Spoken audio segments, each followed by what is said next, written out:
Gary Bettman, and Arizona Coyotes Chairman, Alex Meruelo. Each will make some remarks.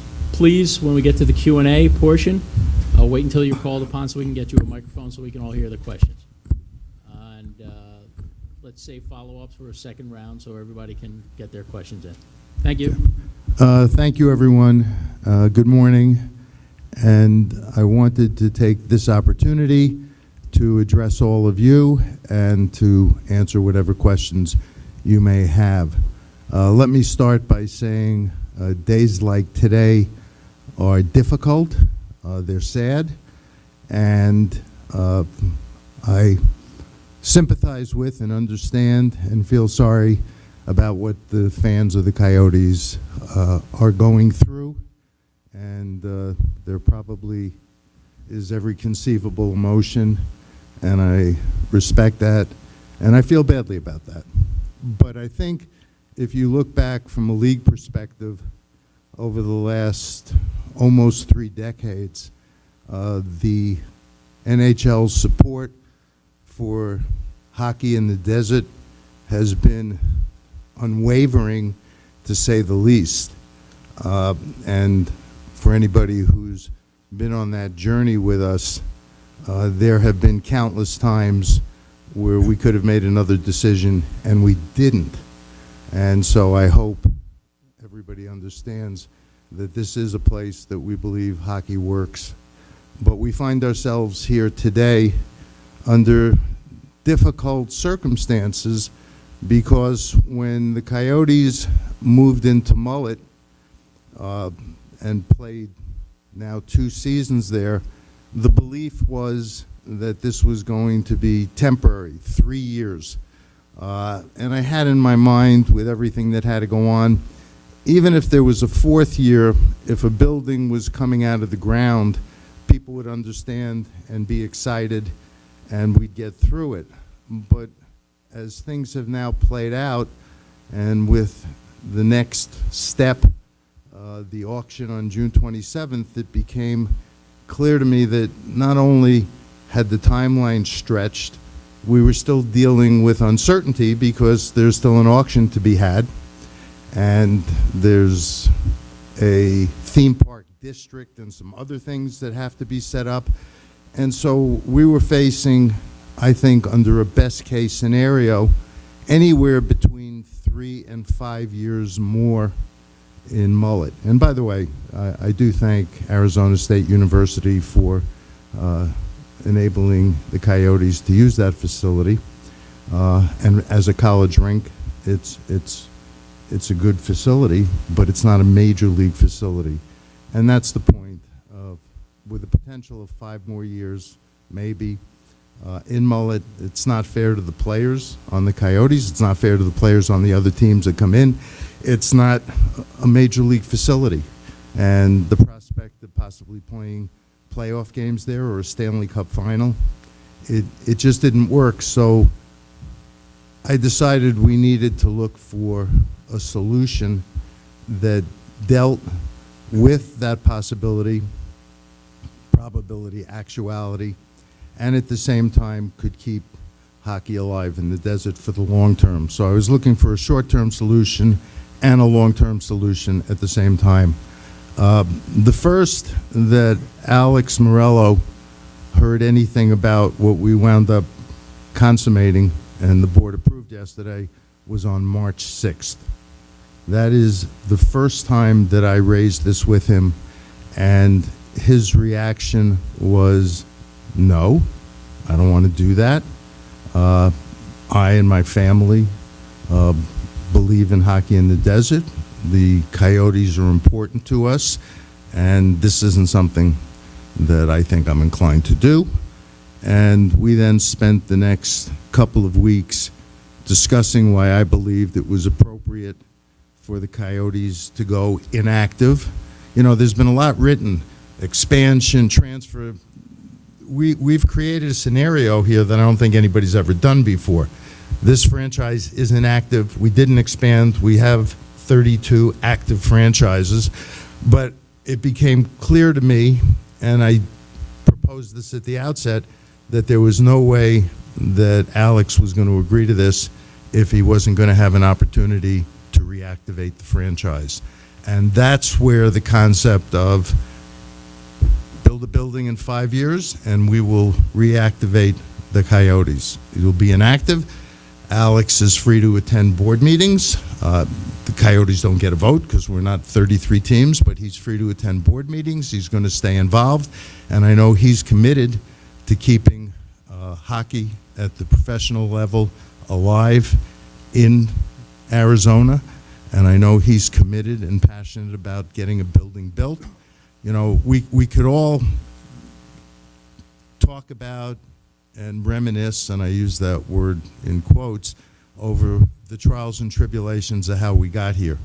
But here is where we are, and from a league standpoint, from a player standpoint, from a Coyotes standpoint, what we're doing is really, in my mind, and the minds of the governors who approved this yesterday, the right way to proceed so that we can ultimately have hockey in the desert where I believe it can not just survive, but thrive. With that, I'm going to turn it over to Alex. Thank you, Gary.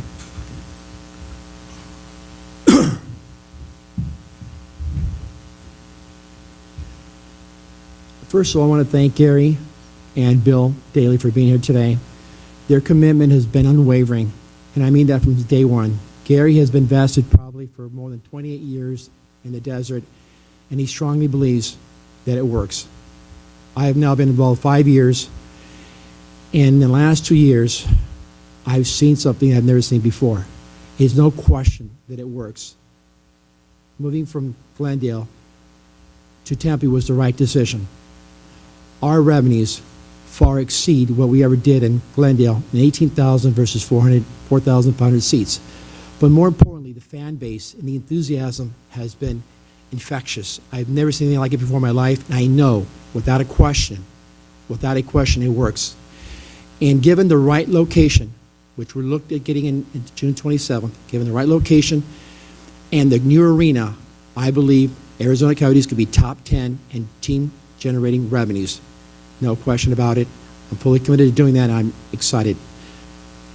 I've got a few words I want to say. I've been confronted with most painful decision in my life and in my 40 years of business. My family and I are devastated, and to our fans, we share your disappointment and your heartbreak. I am sorry things got to this point. I take full responsibility for my decisions and the outcome. I agree with Commissioner Gary Bettman that the NHL, that it was simply unfair to continue to have our players and coaches spend several more years playing in an arena that is not an NHL facility. I want to thank the team for what it has done on the ice, but also for the impact they have made in the community. We will miss them all. I wish them nothing but the absolute best. My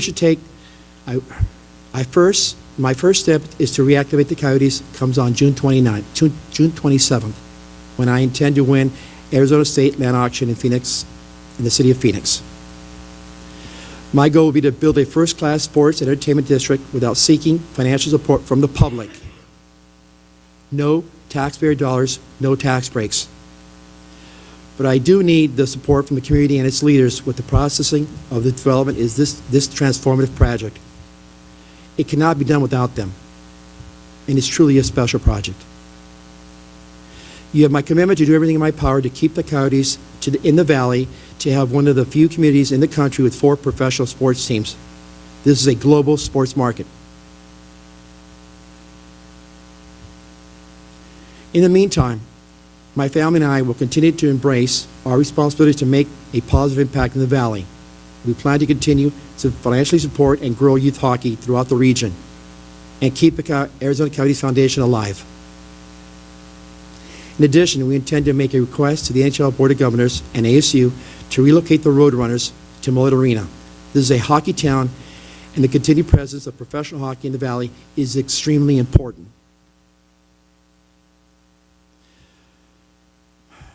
My words are heartfelt and sincere. I know that I'll be judged on what I'm able to accomplish going forward. I completely understand that. I believe Coyotes hockey does belong in the desert.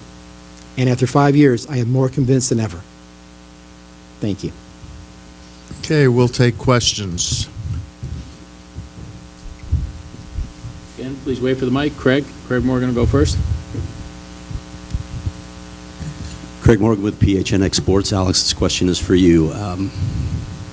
I wonder if you have a sense of the uphill battle you have to face in terms of public opinion. There's a lot of anger, there's a lot of disappointment, and there is an enormous amount of distrust for anything that you say at this point.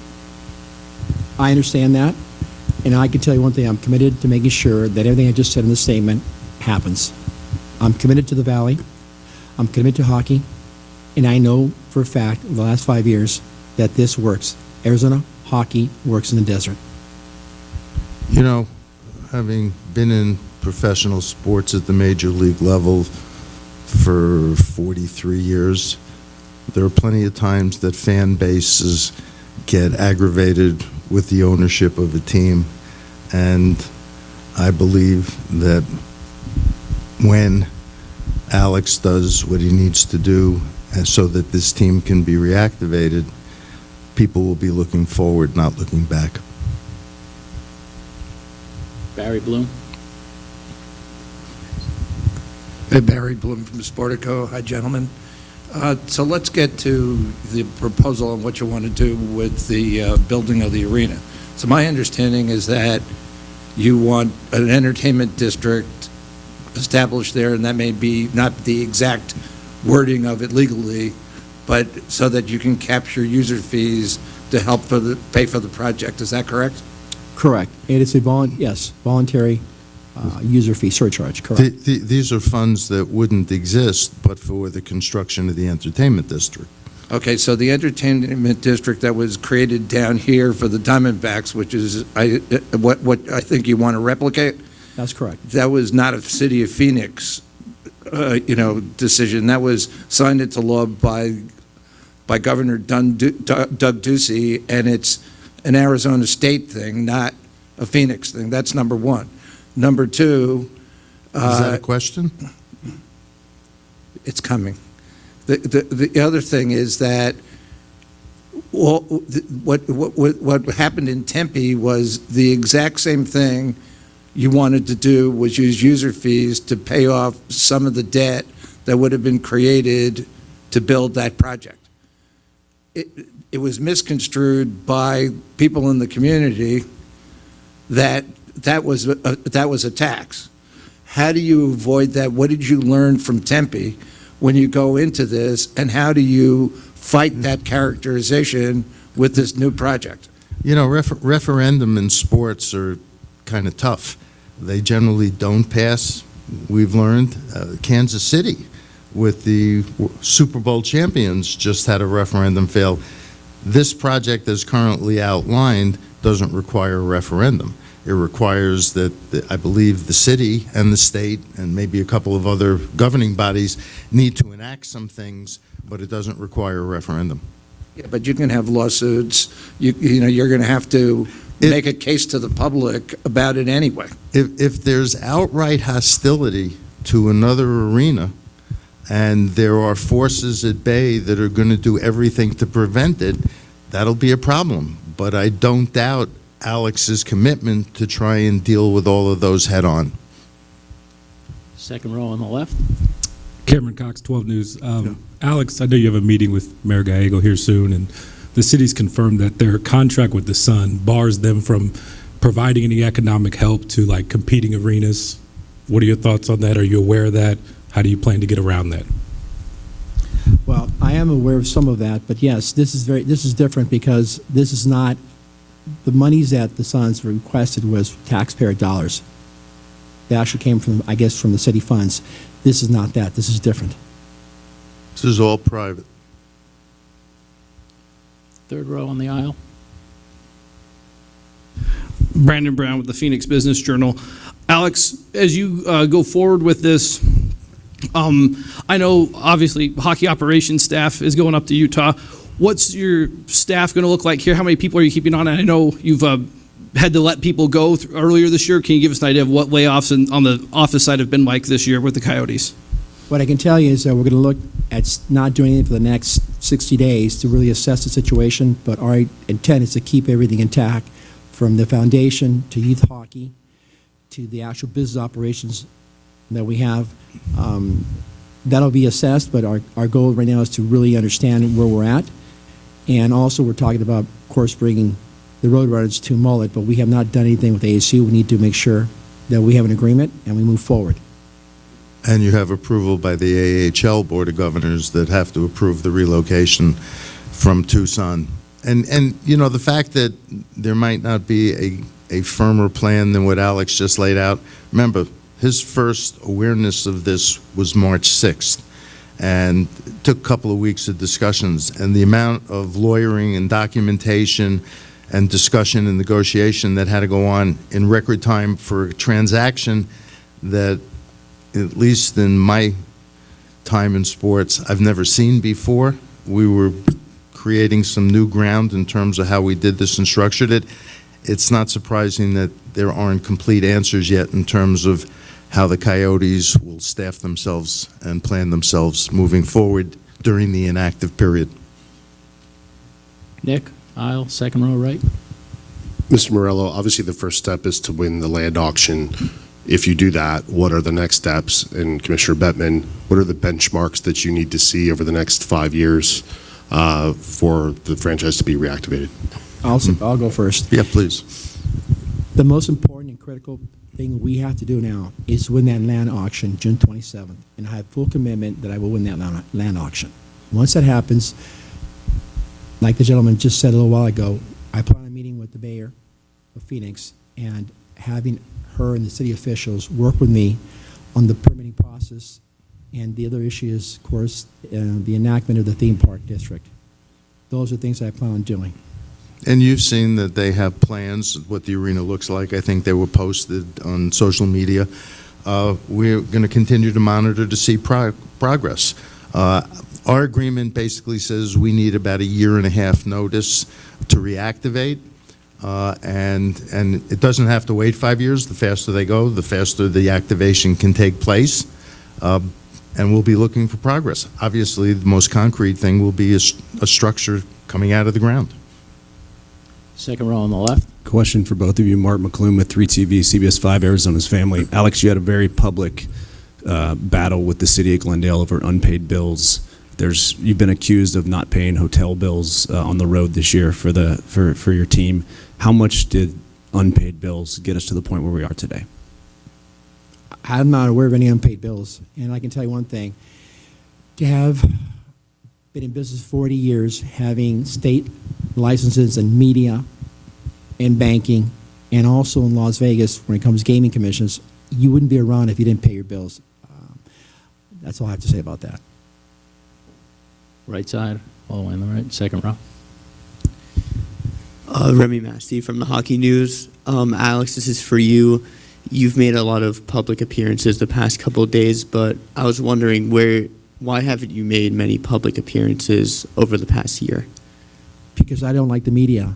In fact, it's funny, I own 2 TV stations in Los Angeles, 5 radio stations in Los Angeles, and I have never once been on any radio or any TV. I don't like the media. I'm very, I avoid media for many reasons. Let me translate that a little bit. I don't think anybody should take that personally. I think he doesn't like being a public person. Yes.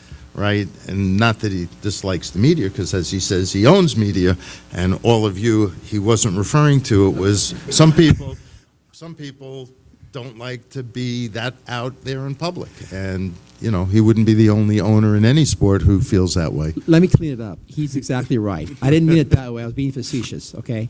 Bottom line, I am involved in media for many years, but I don't like the limelight. I never have, and I don't feel comfortable with it. And so I can tell you that I've been very involved from day one. For 5 years, I, along with my family, along with Javier Gutierrez and the entire team, have been very involved in this hockey operations to make the changes that are necessary to now what I believe is a great group of young players, and they're going to do extremely well as they move forward. Okay, but yes, you know, I've learned that if you don't say too many things, you don't get in trouble. Second row on the aisle. Greg Esposito with PHNX Sports. Alex, do you have any regrets about the last 5 years and everything that's gone on? I'm not sure I've had a time for regrets. I've been so busy with all the things that have been thrown at me at the same time. When I bought the team, we had COVID, right? After COVID, Glendale wants me to sign a 20-year extension, and I said I would not do that, and that's why they kicked me out. Let's be clear. They kicked me out not because I'm paid bills, because they wanted me to sign for 20 years, and I said I wouldn't do that because that was not the right decision for this organization. The right decision is the one I made, was to move to Tempe, where we have thrived, and the fan base has been incredible, absolutely incredible. The problem is it's too small. It's 4,500 seats versus an arena of 18,000. And Glendale was just too far. I don't have anything against Glendale. I love Glendale. I love the people. I love the fans. But it's an hour and a half drive. During the weekdays, it's very difficult. And people who live in Arizona, and I do now, they would understand the concerns that I've had with that. Third row on the left. Hi, Karina Vanek, the Arizona Republic. My question's for the commissioner. You've mentioned March 6th as the date that Mr. Meruelo was made aware of the intentions. March 6th. Yes. So what made you come to that conclusion in March when the election happened months before? What kind of led to the reasoning of March and then this record time deal? Well, it's never just one thing, but the prospect of the auction not being until June 27th, and we had to be doing a schedule for next year, and the prospect in the face of uncertainty that we were still between 3 years, best case, 5 years out, a pretty good case in terms of getting into a new arena. It was too long to have, the average length of an NHL hockey player's career, if you were a Coyote, you might not have ever played in a major league building as your home rink. It just was too long. And from a league standpoint, hosting playoffs, even just hosting regular season games, my hope was when the team first moved to Mullet, and I think I said this previously, okay, we'd be there 3 years. That was the timetable. If it slipped to 4, but you could see the building coming out of the ground, we would have lived with that. But this is just too long, and it needed to be corrected sooner rather than later. Second row on the right. Chase Beardsley, the Hockey Writers. Alex, you said earlier your intent is to move the Roadrunners to Mullet Arena. Do you have any plans of helping out the hockey community down in Tucson if that happens? There has been a lot of, look, this is very early in the process, so I'm not sure what we're going to do. We've talked about maybe playing half the season in Tucson, half the season in Mullet. There's a lot of discussions going on. There's no commitments from anybody right now. So I want to make sure that my words were taken out of context the other day. I did say them, but we don't have any agreements with ASU, or right now we haven't even spoken to the people from Tucson. But we have different ideas. So we just want to make sure that we continue to have hockey thrive in the desert. And it's understandable, as I said before, that there aren't answers to everything, because what we managed to do in the last 5 weeks was, from all standpoints, our lawyers, Ryan Smith and his people, and Alex and his lawyers, we didn't actually get full signatures until 2 a.m. yesterday.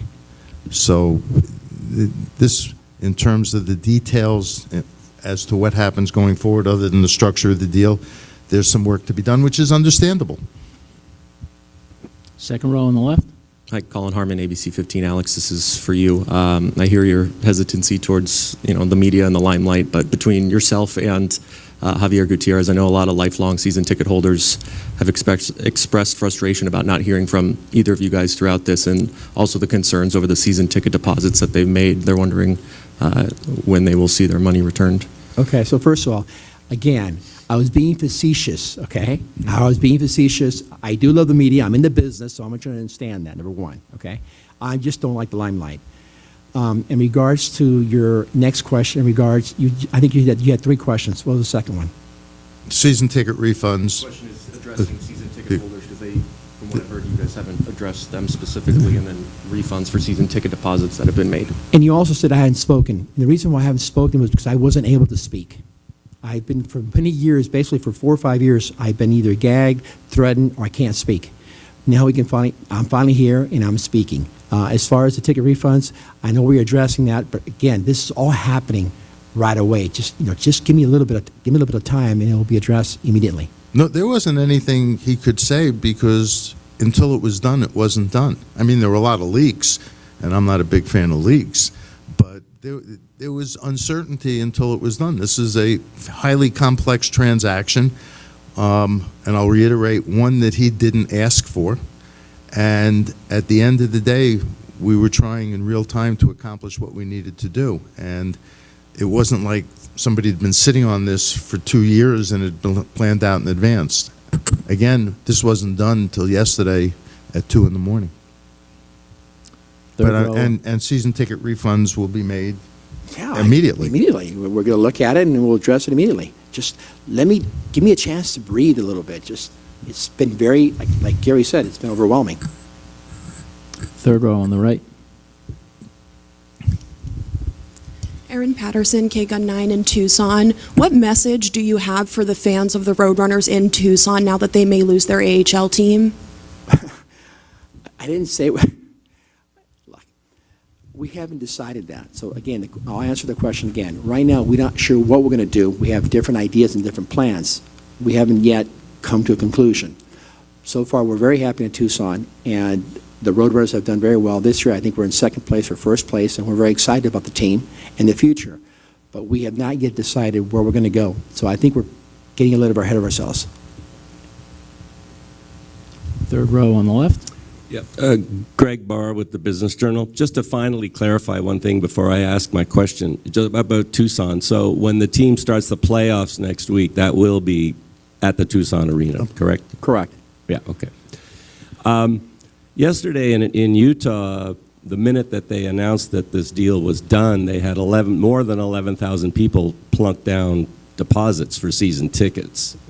It was always a tough sell here for season tickets over the years, like 3,000 at the most, and only a couple of thousand at Mullet. So, how do you translate, this great excitement for hockey in Utah with saying, when you talk about the excitement for hockey in Phoenix, looking at those numbers?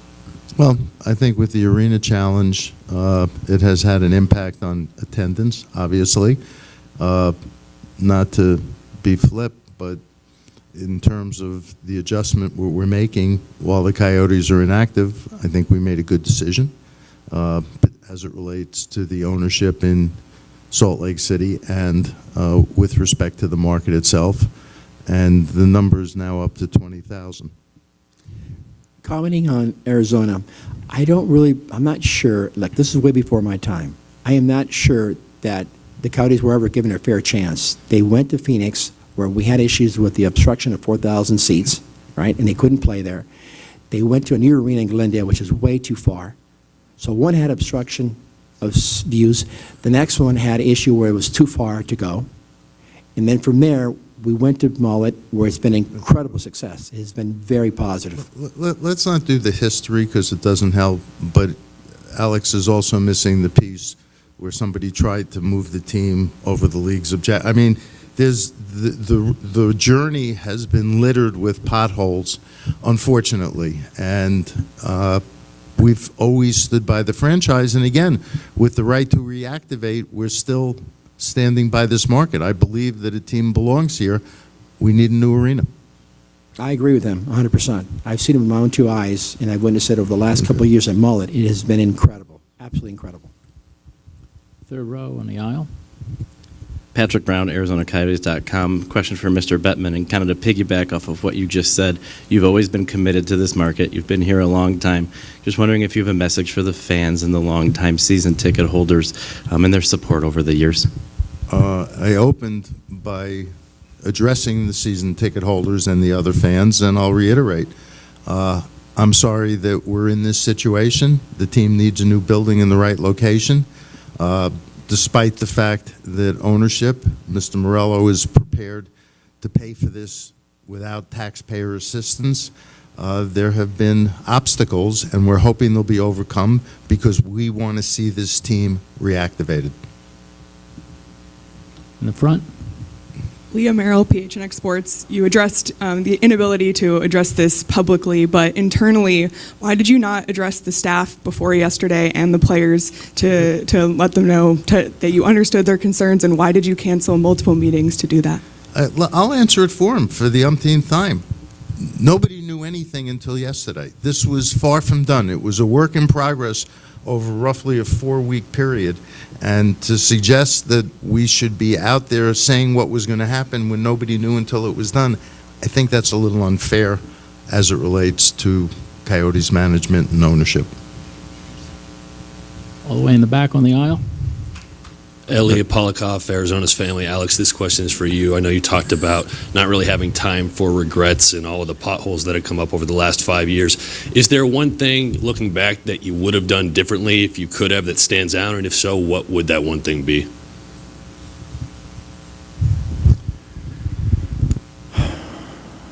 I'm not sure quite how to answer that question. I really haven't really thought. Honestly, I've been so focused when I got here 5 years ago during the entire time that I haven't reflected anything on what I would have done different. Could have been different things that I might have done. I think if I sit down and I think about it in the future, maybe. I think we've done everything possible considering the circumstance that I've been involved with. I will, even though you didn't ask me the question, and even though it's not a regret, my biggest disappointment is that the referendum failed in Tempe. I've never seen a more public-private win-win than that was, and not the least of which the landfill is still there and going to be there for a long time, and there was an opportunity for it to be funded privately to clean it up. That disappointed me. Of all the things we had to deal with over the last 27 years, I found that the most disappointing. Fourth row, back on the left. Hi, good morning there. Lauren Clark, Fox 10 News. Thank you so much for having this press conference. Amongst the fan base, there's a lot of anger and a lot of hurt in regards to how they found out about this news. And granted, there was some, legal elements going on too. But what's the message you want to send out to fans about communication going forward? Well, first of all, we're both here, and I'm here to address it so the league hasn't abandoned this market or the fans. And again, what we did in the last month in terms of structure and everything else, A, has never been done before, and B, wasn't done until it was done, until the last documents were. So there wasn't anything you could tell anybody other than what would fuel further speculation, because it wasn't done until it was done. It was done yesterday. Board approved it. There were times where we had discussions the night before about canceling the board meeting because it wasn't done. And so I think people are being a little unfair under the circumstances of what we accomplished and what we did and when the first time we had certainty was. Third row on the right. Anthony Remedios, Cronkite News. Thank you guys both for your time this morning. There were reports that started yesterday that for you, Mr. Bettman, that the new Utah team may not have a team name in this first season. Is there anything you can confirm about those reports at this time? No.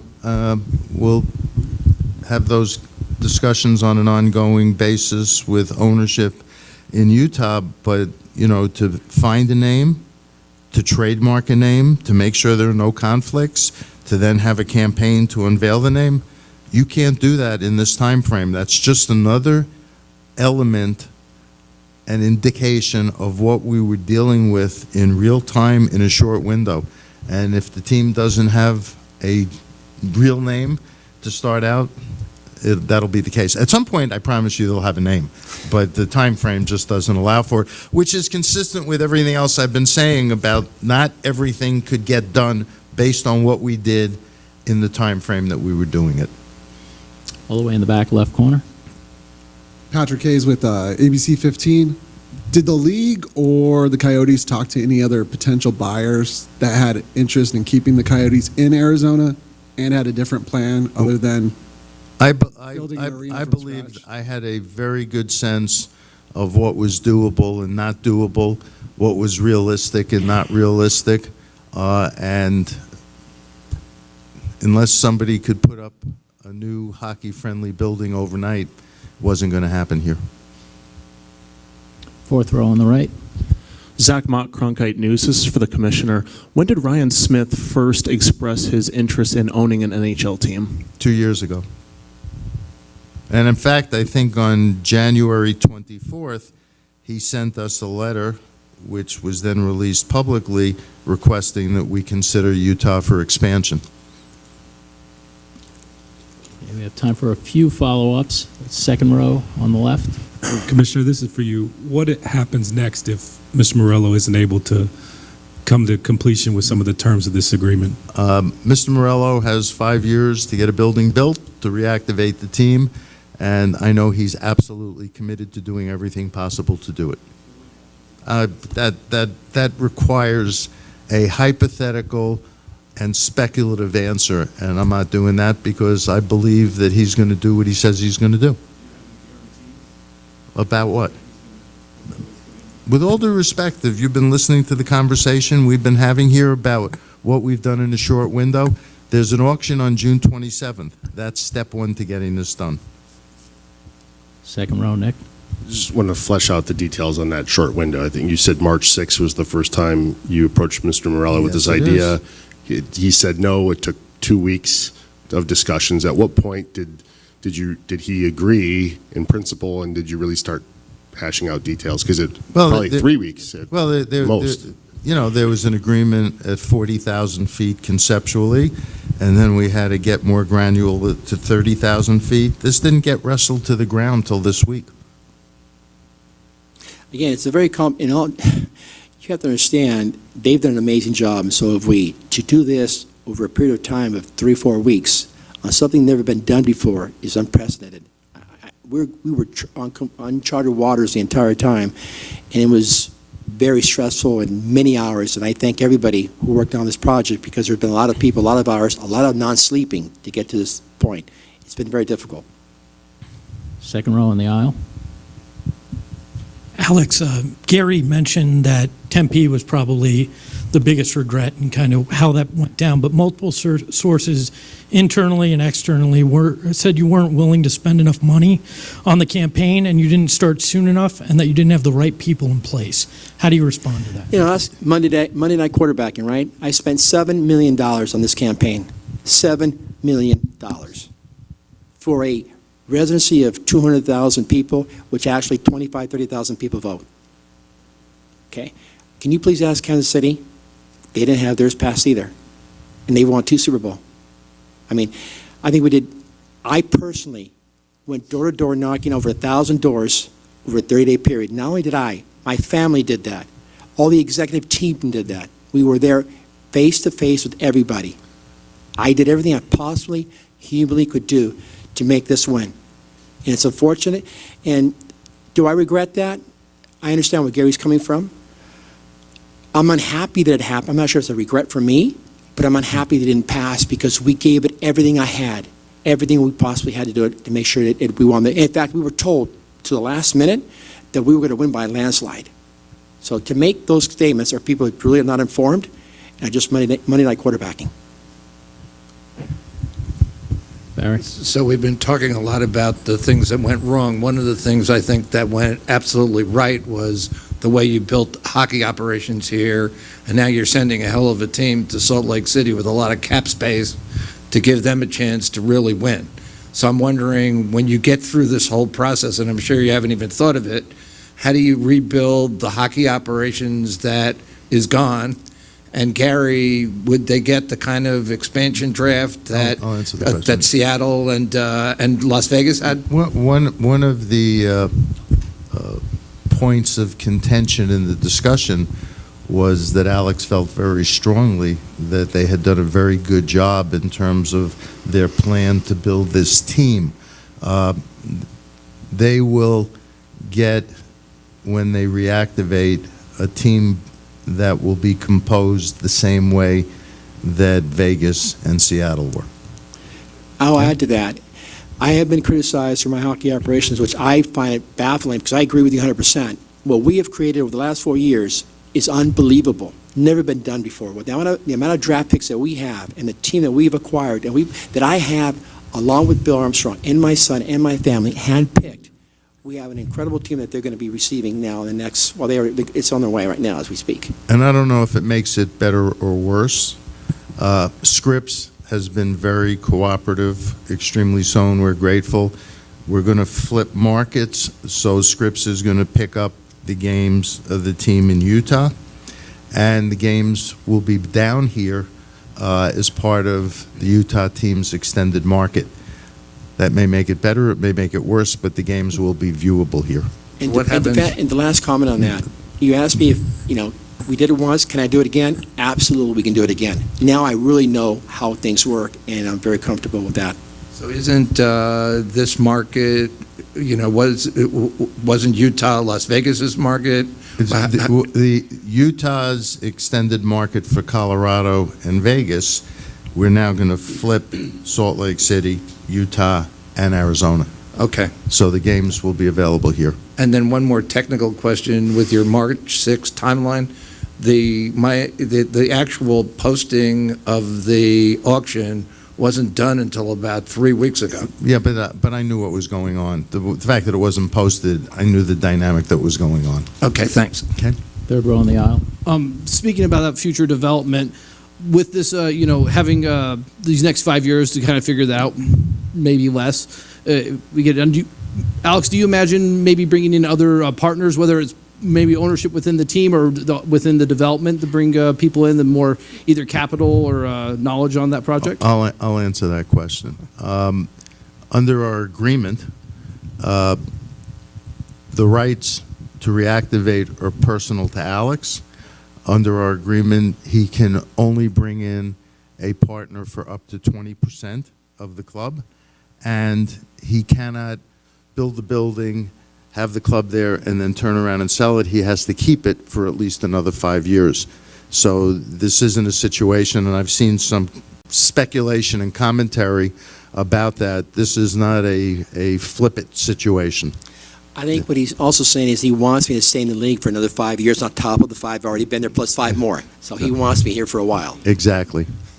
Good. We'll take 2 more. Craig, in the front. Alex, you mentioned earlier that you're thriving in Tempe. From a ticket sales standpoint, Javier has gone on record talking about how much better it is than it was in Glendale. But I don't think we've addressed the overall financial picture for you, and I'm curious what sort of challenge that has been for you and how maybe that has impacted a lot of the decisions that you've made. Well, you have to understand, yes, the ticket revenues have been far exceeding what we did in Glendale, 100%. But also, I just finished telling you, it's 4,500 seats. It's very hard to compete when you have an arena that's 4,500 seats, and that's one of the reasons we're here in the first place. I do believe strongly that when we get to a new arena in the right location, 18,000 facility, I believe we could be top 10 in league revenue team. I'm sorry, were you cutting me off? No. Oh, I'm sorry. I'm very comfortable that if we have the right location with a new arena in a new district, we could be top 10 in the league when it comes to generating revenues, period.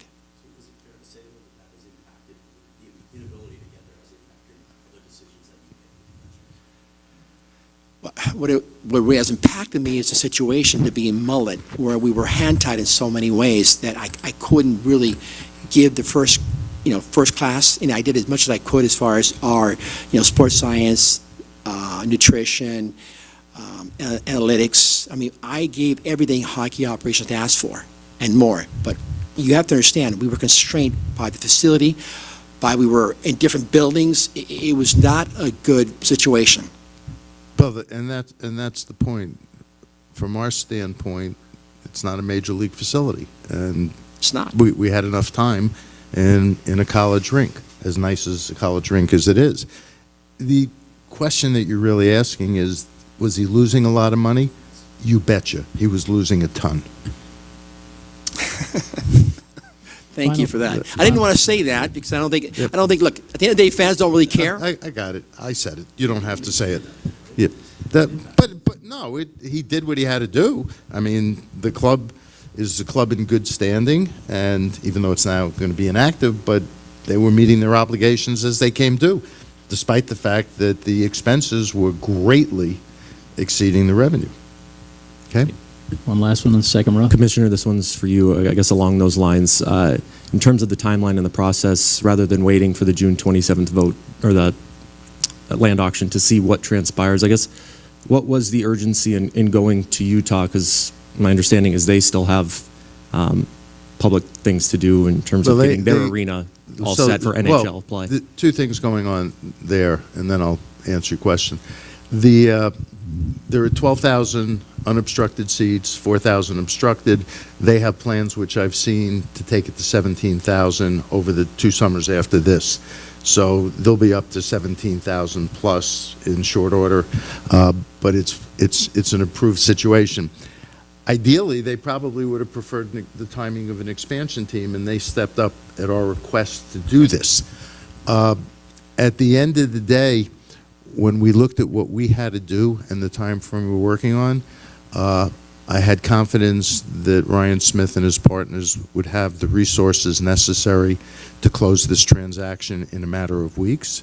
2, from a geographic standpoint, since we've got a schedule that's substantially done for next season, the geography worked. And 3, we didn't have to deal with any realignment issues, which we didn't have the time to deal with either. So in addition to the fact that Salt Lake City, Utah was a place where we felt that we wanted to be in the long term, we had somebody under the right circumstances who was willing to step up and literally drink through a fire hose over this summer to make it work. And with that, I thank you all for your indulgence, your time, for being here. I'd like to say, as General MacArthur did, we shall return. Thank you.